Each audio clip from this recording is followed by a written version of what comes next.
आसन एही आसन करिबा समय रे आपणक शरीर अर्धचक्र भली दृश्यमान होइथाय। तेणु एहाकु अर्धचक्र आसन मध्य कुहा जाय।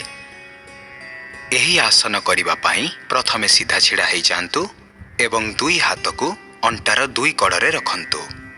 मने रखंतु आपणकर सबुगुड़िक आंगुठी अंटा उपरे रहिबा बेले परस्पर सह लागी रहिबा दरकार। वर्तमान प्रश्वास नियंतु आउ आस्ते की अंटा बा तल पिठी पाखरु पछकु नई जांतु। निज मुंड को से पर्यंत पछकु नियंतु जे पर्यंत आपणक बेक मांसपेशी टाणी न हेइछि।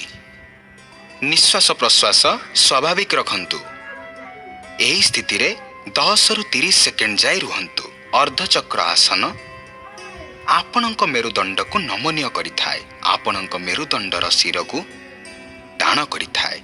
एही आसन आपणकर प्रश्वास नबार क्षमता को वृद्धि करिथाय। सर्वाइकल स्पॉन्डिलाइटिस रे होतिबा जंत्रणा को यह कम करिथाय।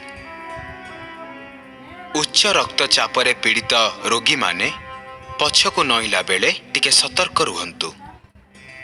जदि मुंड बुला रोग थाए तेबे ए आसन करंतु नहीं। एही आसन रे 10 रु 30 सेकेंड रहिबा परे गभीर प्रश्वास नियंतु आउ धीरे धीरे मेरुदंड को सीधा करंतु। से पर्यंत निज अंटा उपरे हाथ रखि थांतु। वर्तमान निज मुंड आउ देह को स्वाभाविक स्थिति को फेरई आणंतु। निश्वास छाड़ंतु। धीरे धीरे निज को हल्का करंतु।